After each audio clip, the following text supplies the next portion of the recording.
សួស្តីអ្នកមើលអានីមេទាំងអស់គ្នាជួបជាមួយខ្ញុំខូយ៉ាកាមីថ្ងៃនេះខ្ញុំមានរឿងអានីមេមួយចង់មកសង្ខេបជូនទស្សនាកំសាន្តអារម្មណ៍ដែលរឿងមានចំណងជើងថា A Few Moments of Cheese ដែលជាសាច់រឿងចេញនៅក្នុងឆ្នាំ2024តោះអញ្ចឹងយើងទៅស្ដាប់រឿងនេះទាំងអស់គ្នាតួប្រុសខាណាតាជាសិស្សឆ្នាំចុងក្រោយនៅវិទ្យាល័យនៅទស្សនវិជ្ជាម្ខាងទៀតគឺជាមនុស្សស្រីម្នាក់កំពុងអង្គុយដេកយប់ធ្វើការរៀងៗខ្លួននៅក្នុងបន្ទប់ងងឹតស្លុបដែលមានត្រឹមពន្លឺអេក្រង់កុំព្យូទ័រនិងឧបករណ៍តន្ត្រីព្រមទាំងមានអារម្មណ៍សម្ពាធដូចគ្នាលុះព្រឹកឡើងនៅក្នុងថ្នាក់រៀនខាណាតាដែលកំពុងដេកនៅលើតុត្រូវបានមិត្តភក្តិរបស់គេឈ្មោះ Daisuke យកសៀវភៅមកគោះក្បាលដេះបន្តិចក្រោយសិស្សស្រីសក់ពណ៌ផ្កាឈូកឈ្មោះ Nakagawa ស្ពាយហ្គីតាដែលចូលមកទាមទារវីដេអូតន្ត្រី MV ពីខាណាតាទាំងទឹកមុខរំភើបនឹងទុកពេលឲ្យត្រឹមតែមួយខែសម្រាប់បុណ្យសាលាទោះបីជាត្រូវប្រញាប់ប៉ុន្តែខាណាតាបានបង្ហាញទឹកមុខបដិញ្ញាចិត្តខ្ពស់ក្នុងការបង្កើត MV នេះឲ្យល្អបំផុតដើម្បីលើកស្ទួយបទចម្រៀងហើយបន្ទាប់ពីនាងចេញទៅ Daisuke បានប្រាប់ព្រមានខាណាតាថានាងកាចណាស់ធ្លាប់វាយមិត្តប្រុសរបស់នាងឡើងទ្រាំខ្លួននៅលើឆាកអញ្ចឹងហើយបើសិនជាធ្វើមិនទាន់ទេខាណាតាច្បាស់ជាចប់មិនខានដោយបែបនេះគាត់បានខិតខំប្រឹងប្រែងថតទេសភាពនិងកាត់វីដេអូនៅលើទូរស័ព្ទយ៉ាងហត់នឿយប៉ុន្តែត្រូវជួបឧបសគ្គធំដោយសារមតិរិះគន់ជេរប្រមាថតាមអ៊ីនធឺណិតថែមទាំងជួបគ្រោះសោយកុំព្យូទ័រគាំងទៀតអញ្ចឹងបានបំផ្លាញការងារទាំងស្រុងធ្វើឲ្យគាត់បាក់ទឹកចិត្តយ៉ាងខ្លាំងដើម្បីស្វែងរកគំនិតថ្មីខាណាតាបានដើរចេញមកក្រៅទាំងមេឃកំពុងភ្លៀងហើយក៏បានឮសំឡេងតន្ត្រីយ៉ាងរស់រវើកមានព្រលឹងមួយនៅទីនោះគាត់បានជួបនារីម្នាក់ចូលលេងហ្គីតាច្រៀងយ៉ាងអស់ពីបេះដូងក្រោមដំណក់ទឹកភ្លៀងនិងពន្លឺភ្លើងពណ៌ខៀវខាណាតារំភើបចិត្តខ្លាំងក៏ដកទូរស័ព្ទមកថតសកម្មភាពនោះប៉ុន្តែធ្វើឲ្យនាងភ័យនិងអៀនរហូតប្រញាប់ប្រមូលអីវ៉ាន់រត់គេចខ្លួនដែលធ្វើឲ្យនាងជ្រុះទូរស័ព្ទនៅតាមផ្លូវខាណាតាក៏យកប្រកល់ឲ្យនាងប៉ុន្តែរត់មិនទាន់នឹងដួលពេលដែលនាងយកទូរស័ព្ទវិញនាងក៏និយាយសុំទោសទាំងទឹកមុខក្រៀមក្រំរួចនាងរត់ចាក់ចេញទៅមិនសល់ទុកឲ្យខាណាតានៅម្នាក់ឯងទោះជាយ៉ាងណានាងបានជ្រុះបន្ទះដេញហ្គីតាពណ៌សមួយនៅលើថ្នល់ដែលវាអាចនឹងក្លាយជាតម្រុយសម្រាប់ខាណាតាថ្ងៃបន្ទាប់នៅក្នុងទស្សនវិជ្ជាថ្នាក់រៀនដែលមានពន្លឺជះចូលតាមបង្អួចខាណាតាបានដកយកវីដេអូដែលគេបានថតពីសកម្មភាពលេងហ្គីតារបស់នារីកាលពីយប់មិញទៅបង្ហាញនិងសរសើរប្រាប់ដៃស្កេតមិនដាច់ពីមាត់ថាសំឡេងនាងពិតជាអស្ចារ្យខ្លាំងណាស់ខណៈពេលដែលពួកគេកំពុងជជែកវែកញែករកអត្តសញ្ញាណរបស់នាង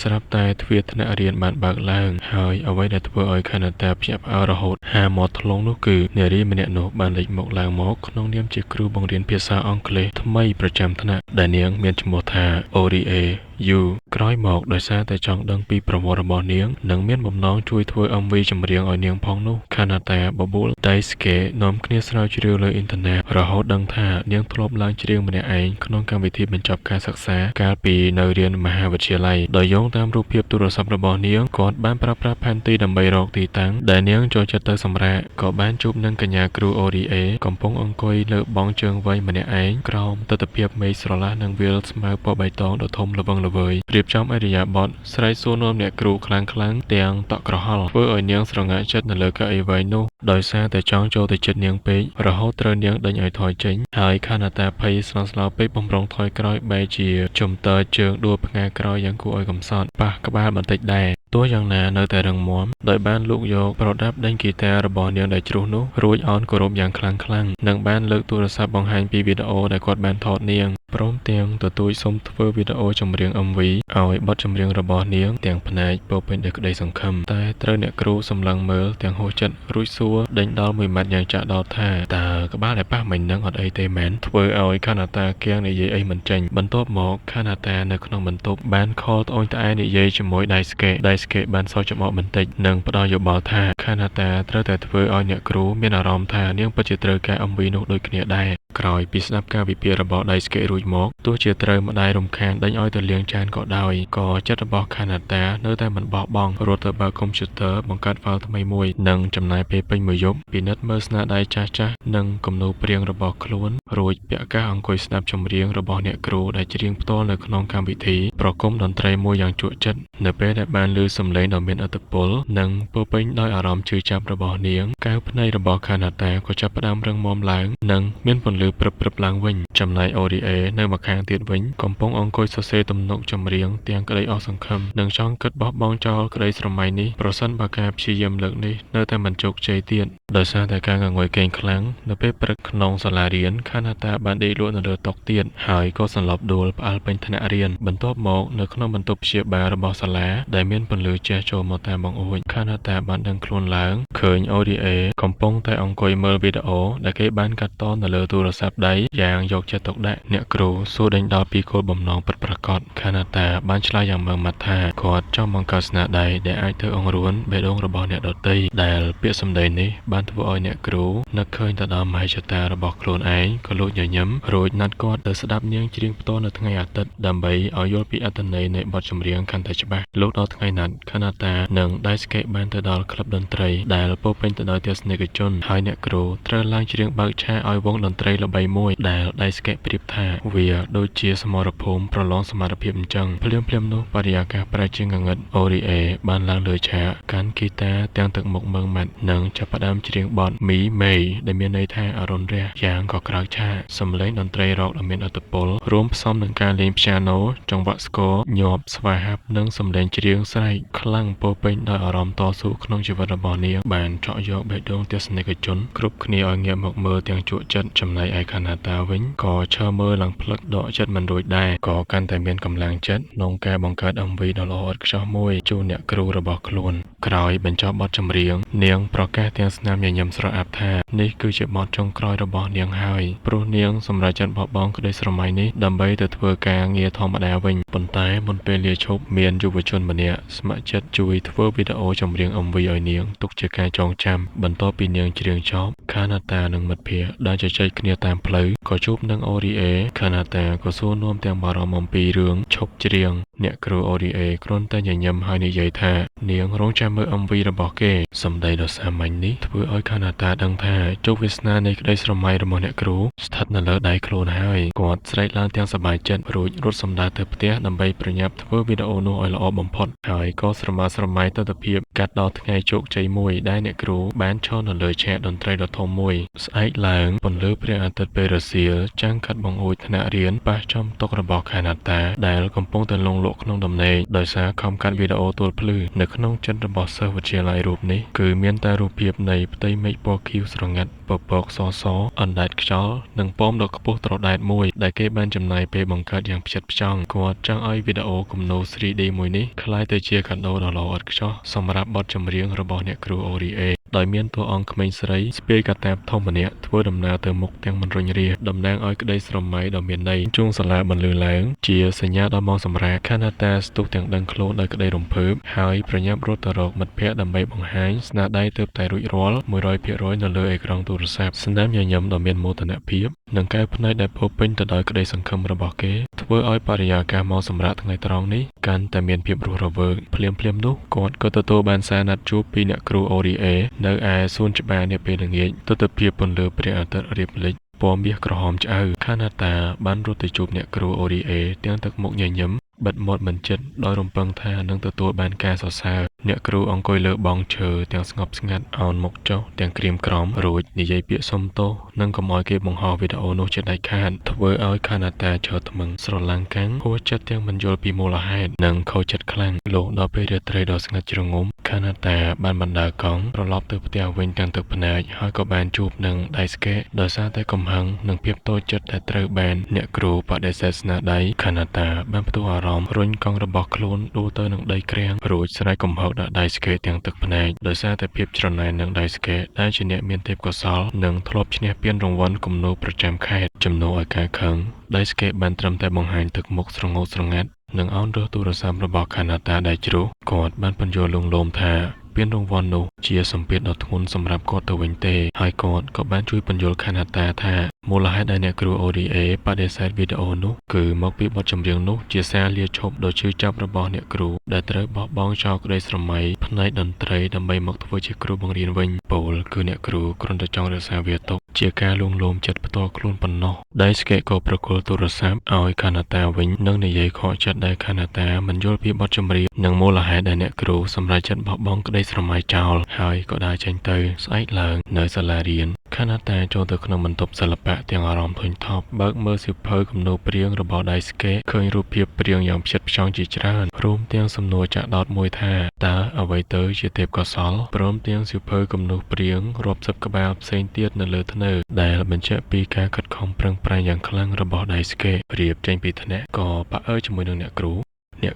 ក៏បានបញ្យល់លងលោមខាណាតាថាមិនមែននាងគិតថាខាណាតាគ្មានទេពកោសល្យទេតែមកពីគេទើបចាប់ផ្ដើមទើបមិនទាន់យល់ពីការឈឺចាប់ពិតប្រាកដនៅពេលខាណាតាសួរទាំងអស់សង្ឃឹមហេតុអ្វីបានជាអ្នកគ្រូឈប់ច្រៀងទាំងដែលច្រៀងបានយ៉ាងល្អសាច់រឿងក៏បានបង្ហាញពីអតីតកាលដ៏ជូរចត់របស់នាងដែលបានលះបង់គ្រប់យ៉ាងដើម្បីបង្កើតតន្ត្រីបង្ហោះនៅលើអ៊ីនធឺណិតប៉ុន្តែលទ្ធផលដែលទទួលបានត្រឹមតែអ្នកមើលរាប់រយនាក់និងគ្មានមតិយោបល់ណាមួយទាល់តែសោះក៏អង្គុយយំម្នាក់ឯងទាំងអស់សង្ឃឹមព្រោះស្នាដៃរបស់នាងខំលះបង់បង្កើតឡើងមិនអាចសូម្បីតែទាក់ទាញចំណាប់អារម្មណ៍ពីមនុស្សម្នាក់បន្ទាប់មកនាងក៏ស្ដីបន្ទោសខាណាតាទាំងទឹកភ្នែកថាខាណាតាមិនយល់ពីភាពឈឺចាប់របស់នាងទេប៉ុន្តែតាមការពិតទៅខាណាតាខ្លួនឯងក៏រងសម្ពាធផ្លូវចិត្តពីការមើលងាយនិងមានអារម្មណ៍ថាខ្លួនឯងដើរយឺតជាងគេដែរទើបគេជំរុះអារម្មណ៍អវិជ្ជមានទាំងនោះដោយការខិតខំប្រឹងប្រែងទាំងយប់ទាំងថ្ងៃនេះសកម្មភាពផ្លាស់ប្ដូរទៅនៅពេលដែលខាណាតាទើបតែកាត់តចម្រៀងនោះរួចរាល់ក៏ត្រូវបានមិត្តភក្តិសេរីឈ្មោះណាកាកាវ៉ាលើកមុន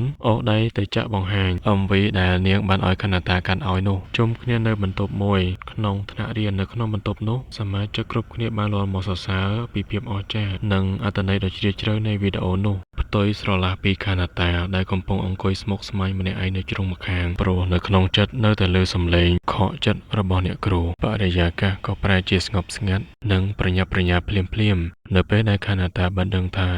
អ្នកគ្រូអូរីអេកំពុងរៀបចំរបស់របរចាក់ចេញពីសាលារៀនក៏ប្រញាប់ប្រញាល់ទៅយកកង់របស់គាត់និងធាក់ចេញយ៉ាងលឿនពីសាលារៀនដេញតាមពីក្រោយឡានរបស់អ្នកគ្រូដែលធ្វើដំណើរទៅឆ្ងាយរូបភាពនៃសិស្សវិទ្យាល័យម្នាក់ខំប្រឹងធាក់កង់កាត់វាលស្រែឡើងទូលបែកញើសចូលខ្នងក្រោមពន្លឺថ្ងៃដ៏ក្តៅស្អុះនិងដួលបោកខ្លួននៅលើថ្នល់ទាំងអស់កម្លាំងបានបង្ហាញពីភាពរញ៉េរញ៉ៃដ៏មានន័យនៃជីវិតយុវវ័យដែលពេលខ្លះយើងសុខចិត្តធ្វើរឿងឈួតម្យ៉ាងត្រឹមតែដើម្បីកុំឲ្យមានការស្ដាយក្រោយទស្សនភាពកាត់មកដល់ឆ្នេរសមុទ្រនាពេលល្ងាចមានខ្យល់បក់មកស្រាលពន្លឺព្រះអាទិត្យរៀបនឹងលិចពណ៌មាសជះពន្លឺពេញផ្ទៃទឹកអូរីអេកំពុងឈរសម្លឹងមើលផ្ទៃសមុទ្រដ៏ធំល្វឹងល្វើយទាំងអារម្មណ៍ធូរស្រាលលាយឡំនឹងភាពឯកាពេលនោះសំឡេងដង្ហក់ញាប់របស់ខាណាតាបានមកដល់គ្មានពាក្យពេចន៍ប្រឡំលោកអ្វីអស្ចារ្យទេមានត្រឹមតែទឹកភ្នែកហូរកណ្ដាប់ដៃដែលក្តាប់ណែននិងការស្រែកពោលពាក្យពិតចេញពីចិត្តទាំងអូដើមករបស់សិស្សម្នាក់ដែលសូមឱកាសបង្កើត MV ដើម្បីបង្ហាញពីតម្លៃនៃបទចម្រៀងរបស់អ្នកគ្រូប្រាប់អ្នកគ្រូថាចម្រៀងរបស់អ្នកគ្រូពិតជាមានន័យបំផុតសម្រាប់គាត់អញ្ចឹងអ្នកគ្រូក៏បានផ្ដល់ឱកាសឲ្យបន្ទាប់មកសកម្មភាពកាត់ចូលដល់ក្នុងបន្ទប់ធ្វើការដ៏ស្ងាត់នាពេលរាត្រីខាណាតាពាក់កាសក្តោបអង្គុយផ្ចិតផ្ចង់គូសវាសចលនាតួអង្គឌីជីថលដោយប្រើប្រាស់ម៉ៅអូសកាត់តវីដេអូនៅខាងមុខកុំព្យូទ័ររហូតដល់ថ្នាក់ដេកស៊ប់នៅនឹងតុចំណែកអូរីអេវិញសរសេរទំនុកច្រៀងចូលក្នុងសៀវភៅឈរកាន់ហ្គីតាពណ៌ក្រហមរបស់ខ្លួនច្រៀងនៅមុខម៉ៃក្រូហ្វូនទាំងបែកញើសហូរស្រក់ពេលបញ្ចប់ក៏ដាច់ចិត្តបង្ហោះលោកហ្គីតាជាទីស្រឡាញ់របស់ខ្លួននៅលើទូរស័ព្ទទោះបីជាត្រូវហត់នឿយខ្លាំងរហូតដល់ថ្នាក់ក្រោកឈរពួតខ្លួនសម្លឹងមើលព្រះច័ន្ទនិងហ្វូងផ្កាយនៅលើមេឃងងឹតដើម្បីធូរស្បើយអារម្មណ៍យ៉ាងណាក៏ដោយក៏ការពិតដ៏ជូរចត់មួយបានមកដល់នៅពេលដែលពួកគេបានបង្ហោះវីដេអូចម្រៀងនោះចូលទៅក្នុង YouTube ហើយត្រូវប្រឈមមុខនឹងមតិរិះគន់អវិជ្ជមានយ៉ាងចាស់ដៃពីអ្នកលេងអ៊ីនធឺណិតប៉ុន្តែខណៈដែលខាណាតាកំពុងសម្លឹងមើលអេក្រង់ទាំងខកចិត្តស្រាប់តែមានមតិលើកទឹកចិត្តដ៏តូចមួយលោតឡើងមកថាខ្ញុំចូលចិត្តវីដេអូមួយនេះណាស់មួយឃ្លានេះបានធ្វើឲ្យអ្នកគ្រូអូរីអេងើបមុខទៅលើមេឃទាំងបិទភ្នែកញញឹមចេញទឹកភ្នែកយ៉ាងមានក្តីសុខ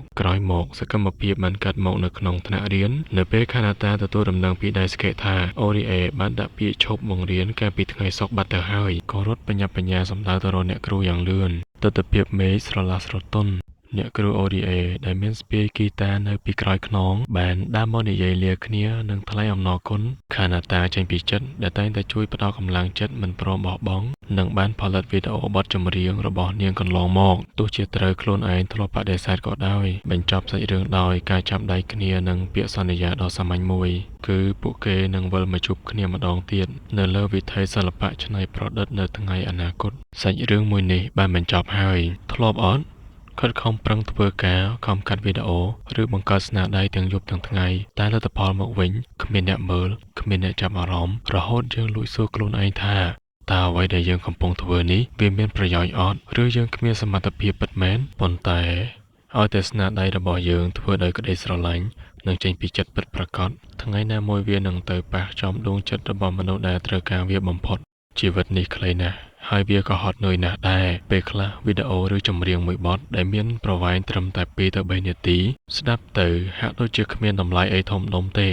ប៉ុន្តែអាចជាពន្លឺតែមួយគត់ដែលជួយស្រោចស្រង់មនុស្សម្នាក់ដែលកំពុងចង់បោះបង់ជីវិតឲ្យមានកម្លាំងចិត្តដើរទៅមុខបន្តទៀតបានដូច្នេះបើឃើញមិត្តភ័ក្តិបងប្អូនឬនរណាម្នាក់កំពុងខំប្រឹងធ្វើអ្វីមួយកុំរិះគន់ឬសើចចំអកឲ្យគេអីត្រឹមតែពាក្យសរសើរមួយម៉ាត់អាចជាកម្លាំងចិត្តដែលអាចផ្លាស់ប្ដូរជីវិតគេបានមួយជីវិតក៏ថាបានអញ្ចឹងវីដេអូមួយនេះបានមកដល់ទីបញ្ចប់នៅធម្មនេះបាយបាយជួបគ្នាវីដេអូក្រោយនៅពេលខ្ញុំអាប់ឡូតវីដេអូ